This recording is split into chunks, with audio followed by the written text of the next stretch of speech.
咁第五題啦，我哋就非常之簡單，我哋就要將分母通好分，然之後解方程就可以啦。咁所以我哋第一步咧就通分，咁即係 x， 然之後分之 x 乘方加一啦，等於6分之37，然之後就開始交叉相乘啦，即係37x 啦。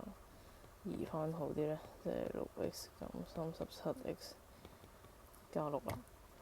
咁咧，我哋十字相乘咧就係6x 啦，然之後就 x。咁呢邊咧就係-1同埋-6。咁我哋咧寫翻好就係6x 減1同埋 x 減6。